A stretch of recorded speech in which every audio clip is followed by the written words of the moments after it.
Finding yourself in the middle of nowhere, lost in the mountains or on some Pacific island, it's not an adventure that many of us will experience, but for those who do, there is a special weapon, a weapon designed to be extremely compact, but to allow you to hunt small animals, literally to survive. It's the AR-7. This isn't the stock, this is literally the entire weapon. Also, because we can open the stock and take out parts like the receiver, magazines, and the barrel of the weapon, and very quickly assemble everything together. As always, I'm Vlad Sparastoria, and this is an AR-7. ArmaLite is definitely a company that, if you're even a little passionate about firearms, you've heard about many times. It has produced what is perhaps one of the most influential ones. Designs of the last century, we could say, from World War II to today, namely the AR-15. Along with the AR-15, it has produced many other significant designs. The long-forgotten but influential AR-18, the R10 Ultralight in 7.62 by 51, but there are also other designs from ArmaLite by Eugene Stoner that are still used today. And one of these is the AR-7 itself. To better understand how the AR-7 came about, we need to take a step back and actually return to World War II. World War II, as you surely know, saw heavy bombing over vast areas. I'm not just talking about Europe, but think about the entire war in the Pacific. Well, crews of ships, boats, and especially planes could theoretically find themselves in a remote place. On some atoll on an island in the middle of the mountains of China. For those who, for example, were providing logistical services there, arming Chiang Kai-shek's Chinese against Japan, you could find yourself shot down for any reason, needing to survive. And not always were the pistols you were issued really ideal, especially for hunting. It's not so much a matter of survival. If you're behind enemy lines, if you're a downed pilot, unless someone comes to find you, to rescue you, it's hard to get out of there. There are many very interesting stories, but we'd say that's not the norm. Most ended up being captured. But to survive, literally in terms of food, you often need to hunt. The United States didn't have a weapon dedicated to this purpose. But with the end of World War II, actually, in preparation for what was supposed to be the Third World War against the Soviet Union, they would develop a new type of survival weapon, specifically to give to pilots. Survival weapons were not at all a new invention from this point of view. Already in World War II, we brought one. For example, in the past, the so-called M30 Luftwaffe drilling was also a survival weapon. But the story is very long, and you can always catch up on it by clicking in the top left corner. The Americans first adopted what they called the M4 survival carbine, especially for pilots and bomber crews. And then the M6 rifle, which was actually a combination weapon. On top, it had a rifled barrel, and underneath, a smoothbore 410 barrel specifically for hunting. I repeat, they weren't really designed as self-defense weapons. In the 1950s, however, there was a new project, since the M4 and M6 were no longer in production, to produce a new survival carbine.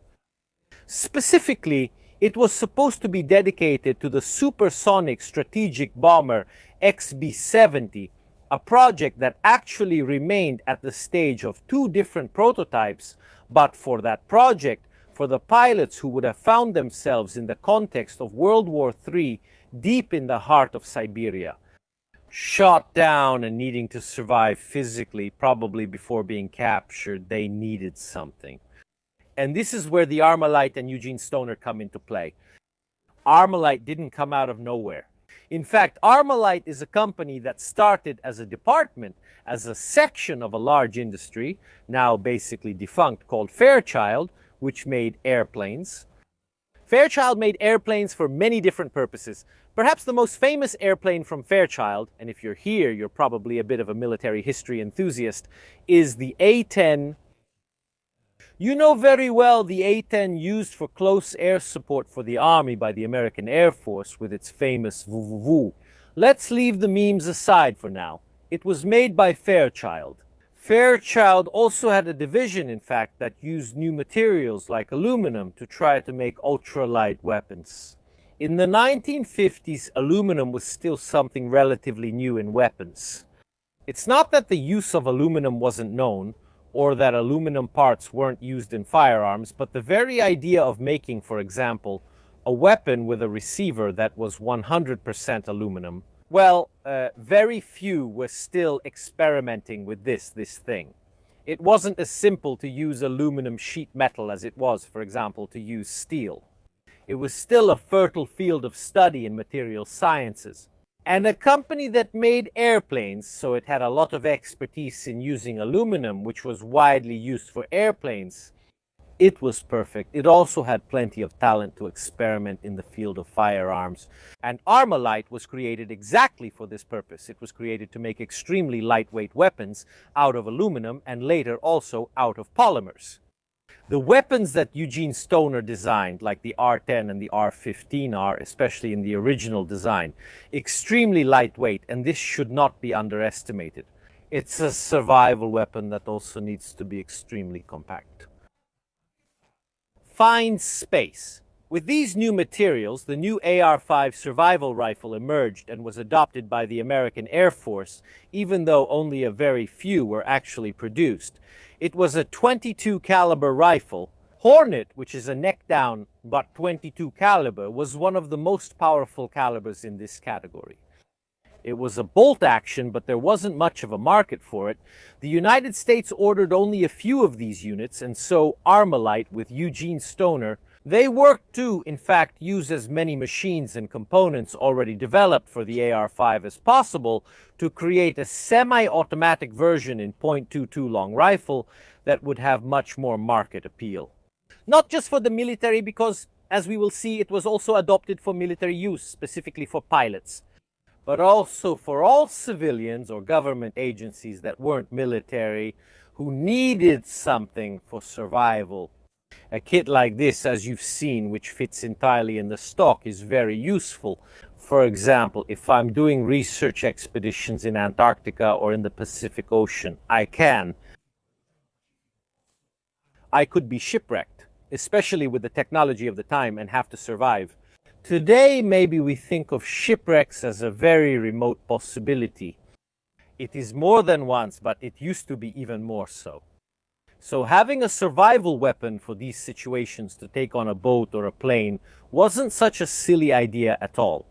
This survival weapon had to have everything ready in a single package that was very lightweight.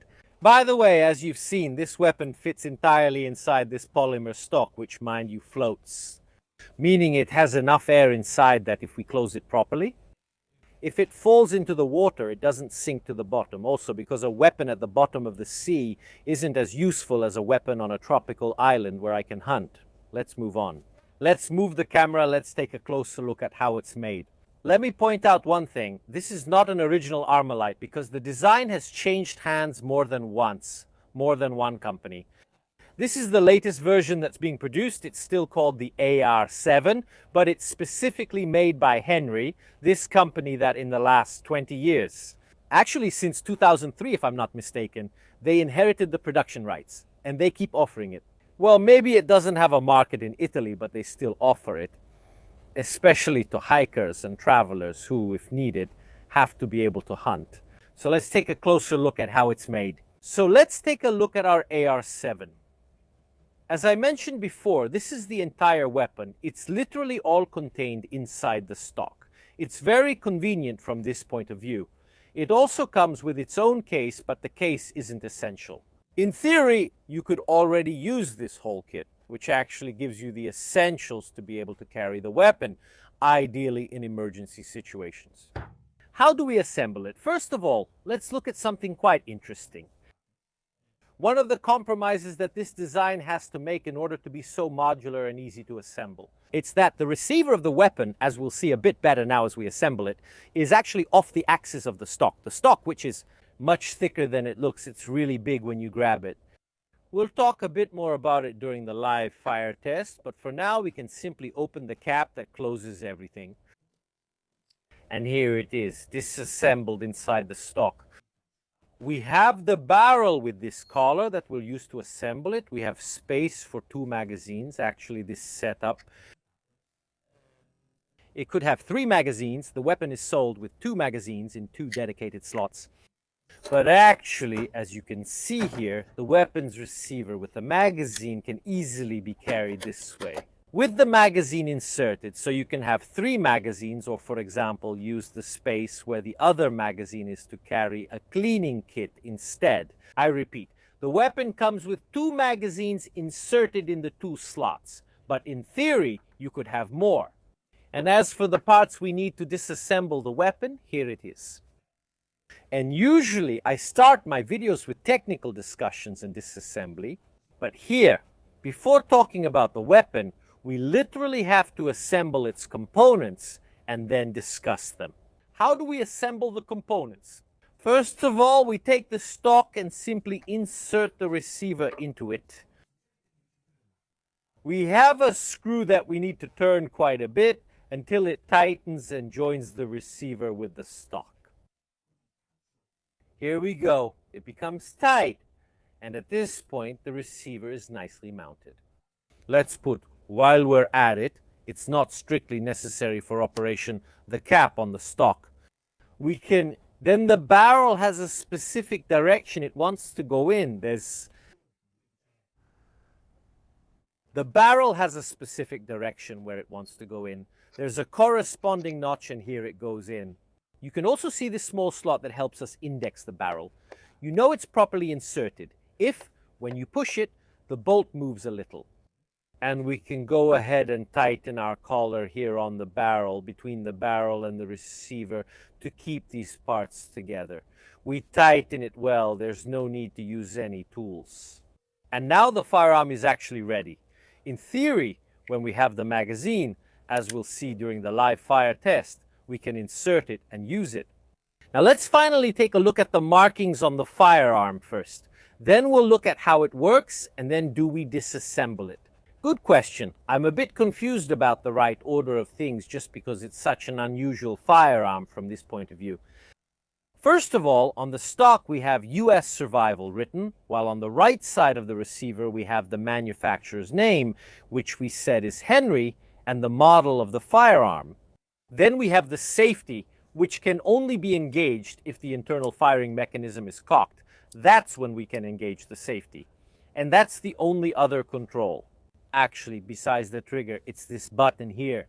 On the other side, however, it's clearly a large lever, which if pushed forward, allows the removal of the magazines. These magazines hold 8 rounds. These 8-round magazines fit well into the stock. Keep in mind there are magazines with greater capacity. They might be a bit hard to find, but there's nothing stopping you from using a magazine with a different capacity. These ones that fit nicely, flush with the receiver, are 8-round magazines, so they make the most of the space in the stock. So, by using 3 magazines, I can theoretically have 24 rounds. Again, maybe it's not exactly ideal for self-defense, but for hunting small animals, rats, nutria, when we're out there waiting, it's definitely more than good enough. On the weapon, we also notice the ejection port, the bolt, and this charging handle, which actually retracts by itself inside the bolt. We can pull it out to operate it, and then actually, with gravity, it's free to move and slide back in. Also, this way, there's no risk of breaking something or getting broken when we put it back inside. All'interno del calcio. We have a rail for mounting any optics and a diopter that, as you can see, is mounted on this one. Apparently, you can bend it with your finger. If I pull hard, I can bend it permanently, so I prefer not to do it to avoid damaging the owner's weapon. A very small diopter that also allows us to align this front sight, which is mounted on a dovetail. So it's a really simple weapon. Clearly, it doesn't have any locking system like the vast majority of 22 semi-automatics. It's simply blowback operated. You know what?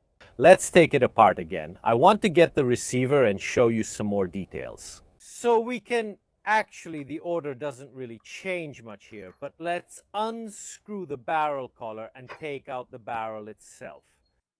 We can again unscrew this screw that holds the stock to the receiver.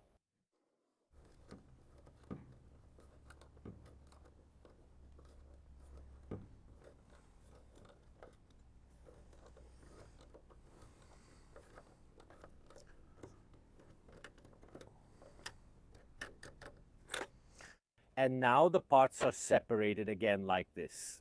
By separating these parts, we can also see the safety lever a little better. It would be cool to know, this way it can't fire. But as you can see, this AR-7 has been used a bit at times, like the Ruger 1022, because look here, this is the receiver. And what if we attach a barrel to it, even a very short one, or make it into a very compact weapon? Strange things have been done with the AR-7. I'll just tell you this because, in fact, all the functional parts of the weapon are all exclusively contained here. To actually disassemble it further, for example, to remove the bolt, there are some extra steps. Removing the bolt is relatively simple. You could also do it, I'm not going to because there are small parts, springs, which I want to, or rather I don't want to struggle with, but I'd have to unscrew this screw. As you can see, this receiver has this panel, and as you can see, this notch is very visible. By literally unscrewing this screw, you can remove this panel to gain access to the small internal components if needed. This operation is normally not necessary for cleaning, but I can push the bolt in a little bit, and by pushing it in a bit, I can, at the right spot, if I find it, here we go. Oh. Remove the charging handle. In this way, I can release the bolt. It will come right out. As you can see, I'm dealing with two different recoil springs. I can simply remove them and set them aside. You can also see the slot where the charging handle goes. I also have very clearly up here the firing pin of the weapon and a space for the internal hammer to move. In fact, the hammer will swing until it strikes the firing pin up here. The rimfire firing pin, as you can see, will stick out and hit the cartridge primer. Then I quite obviously have an extractor for the weapon and a notch for an ejector inside the receiver itself. Actually, you can see it a little better here. Mechanically, it's extremely simple. We don't expect any particular complexity from a 22. This way I can clean it, even though, let's be honest, if I end up on a deserted island, I definitely won't start disassembling it, especially not with the few rounds I have available. I won't start taking apart bolts and all that. Actually, let's do one thing. Let's put it back in. Let's put it back in.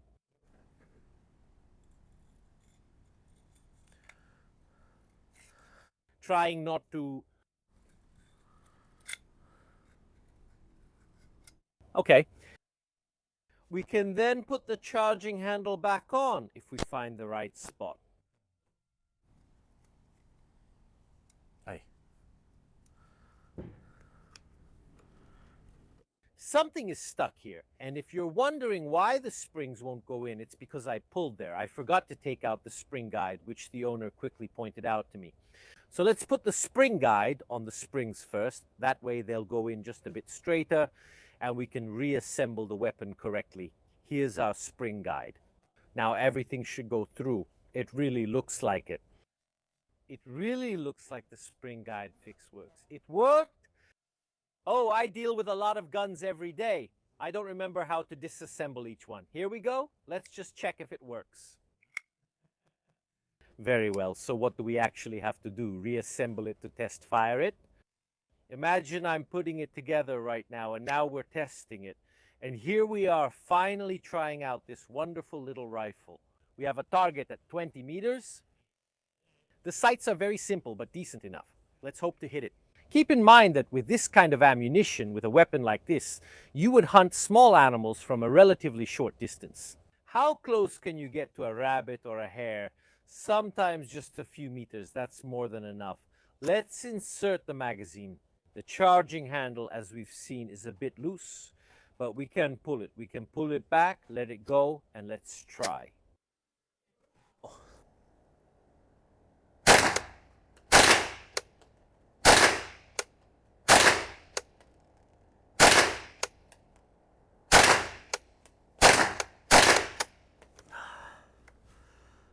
Okay, it clicked. The magazine is empty and we can see the chamber.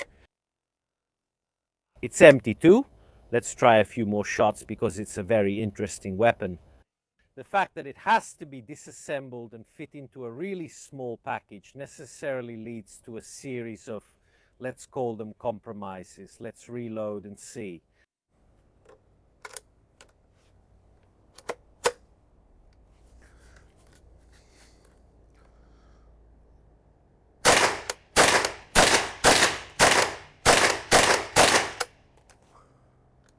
Let's reload. And it's empty. So first impressions. Actually, it's surprisingly comfortable ergonomically, meaning the stock isn't that uncomfortable. Oddly enough, and you wouldn't think so just by looking at this weapon, but the grip is really big, it's actually a pretty thick stock. Also because it has to contain all the parts of the weapon inside it. And it's definitely not the most comfortable from this point of view. It's thick but manageable. There's a bit of uncertainty about where to put your support hand, because as you saw, I was hooking onto the receiver and the magazine. It's not super uncomfortable, but I repeat, it's better than you might expect because it's quite thick. These very skeletal weapons, as we've seen, for example, with the Chiappa little badger, don't have elegant ways to rest your hands on them. I repeat, it's a design compromise.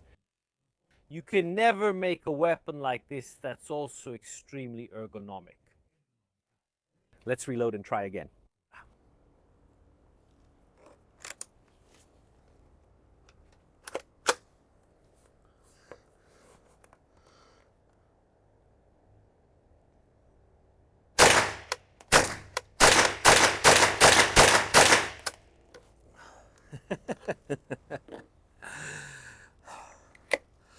The trigger pull is quite light.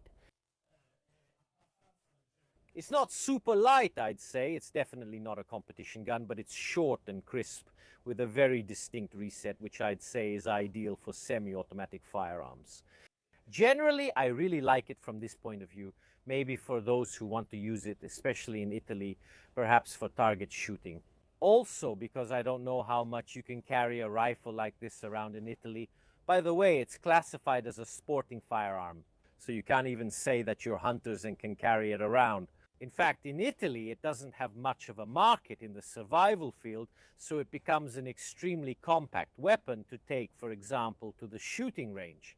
Maybe someone wants to be a bit more discreet. I don't know why they would want that, but they want to be, or they want something very compact or that physically takes up very little space at home.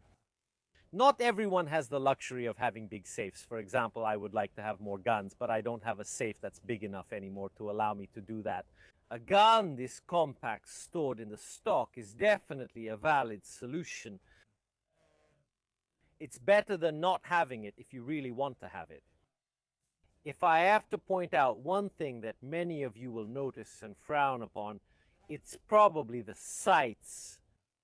We have a small front sight here mounted on a dovetail and a very tiny rear sight. I don't know how well you can see it. I'll try to show it to you better here inside, through which you can see the target. For hunting, I repeat, at short range, it's probably enough. But as you can see in the new version, because the old ones didn't have it, here we have one. A rail on which you can, for example, mount some kind of sight, but if you put a sight on this rail, it will prevent you from disassembling the weapon and putting it inside the stock. In this case, theoretically, we would need a separate sight. And then what do? Struggle with it every time. It's really not the best option. By the way, it's a rear sight that's mounted on a small piece of sheet metal, as we saw during the disassembly. If you want to do target shooting and win competitions, maybe from this point of view, it's not really ideal. But to hit the target, at least here at 20 meters, let's do this. We'll move it closer, draw a nice big rat on it, and try to hit it to see if we get something to eat tonight.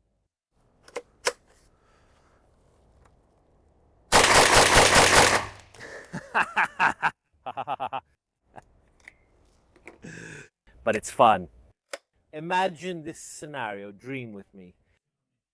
You met a beautiful girl from Tahiti. You've been sure about her your whole life. You go there only to find out she was a Nigerian scammer.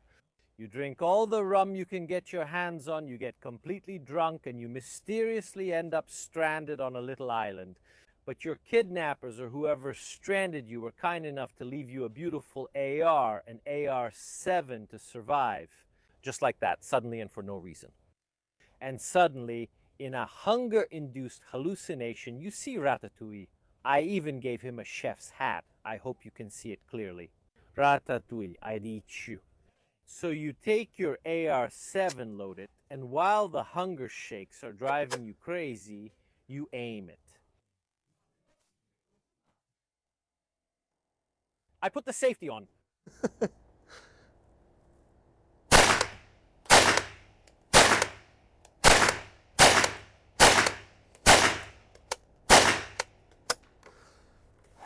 And you take it out. Let's go take a closer look. These are the shots I fired earlier at 20 meters. Forget about the series I did quickly, almost without aiming. But look, Ratatouille first aimed right at the center, then seeing that it was hitting the center, he tried to hit his head. As you can see, one shot hit him almost on the chef's hat. What can I say? Considering that rats often run, this one stayed still, but at least we've secured dinner for tonight.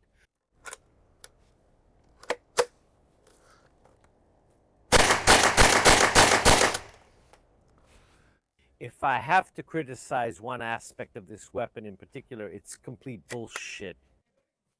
And above all, I don't know if it's a design issue, meaning all AR-7S have this problem, or if Henry's AR-7S have this problem, or if this specific AR-7 has it. Also because it's not like I have a whole collection of AR-7S to check on the others. But if you own these weapons, let me know in the comments.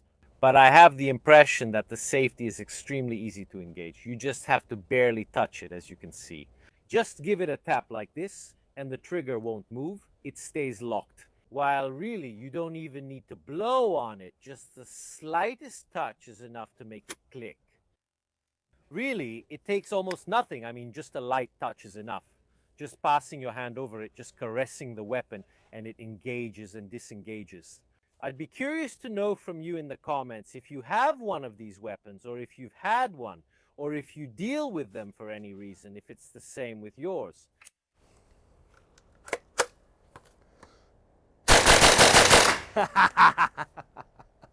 I love 22s. The more time you spend shooting, the more you love the 22. It's a lot of fun, it's cheap, it makes you laugh. It's really true, just like with trains. The smaller the gun, the smaller the ammo, the bigger the fun. Thank you all for watching this video. So, as always, remember that you make these videos, like today's owner of this wonderful AR-7 who came here to the Lendiano shooting range to let me try it. Without the contribution of people like you, making my channel would be impossible. Literally. So if you have interesting pieces in your collection, write to me. And since you're writing to me, I ask you one thing, a big favor, stay on me about it. Because I have a terrible tendency to often miss messages, things like that. If I tell you, yes, I want to film something, insist, stay on it. Vlad, remember this. Unfortunately, I'm a man who forgets a lot of practical things in life. My head is full of useless facts that I study like crazy, but what I have to do tomorrow, maybe I don't remember that well. If you want and if you can, leave a like, a comment, and subscribe to the channel. As a content creator, it helps me immensely. That's all from me for today. And as always, I'll see you next time.